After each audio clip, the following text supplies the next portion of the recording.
Nuestro siguiente invitado es cantante, actor, compositor y además fue modelo. Y es australiano, me refiero a Rick Springfield, quien impuso en 1980, hoy en día considerado todo un himno. Me refiero a Jesse's Girl, que pertenece a su álbum llamado Walking Class Dog. La canción se convirtió número 1 del ranking Billboard Hot 100. La letra habla sobre un tipo que está enamorado de la novia de su amigo Jesse y no puede evitar desear estar en su lugar. Con una melodía pegajosa, guitarras enérgicas y una interpretación apasionada, se convirtió en un himno del rock ochentero. ¿Te ocurrió a ti alguna vez enamorarte de la novia de tu amigo o amiga? Seguramente, y en más de una ocasión. Es Rick Springfield, Jesse's Girl. Solo buena música. Jesse's girl, I wish that I had Jesse's girl. Where can I find a woman like that? I'll play along with the charade. There doesn't seem to be a reason to change. You know I feel so dirty when they start talking cute. I wanna tell her that I love her, but the point is probably moot.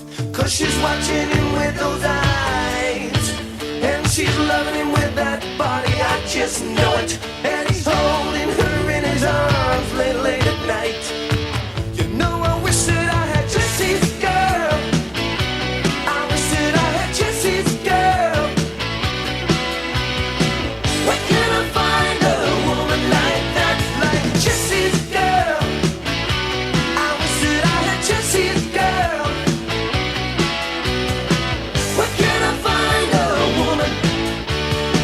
Where can I find a woman like that?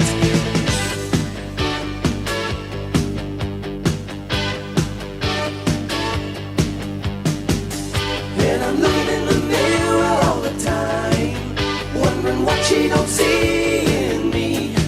I've been funny, I've been cool with the lines. Ain't that the way love's supposed to be?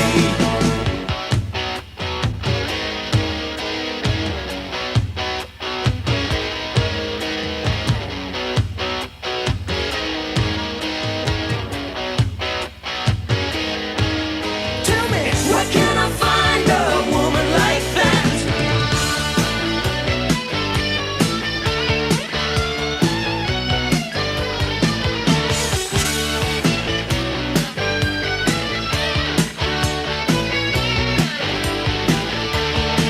You know I wish that I had Jesse's girl. I wish that I had Jesse's girl. I want Jesse's girl.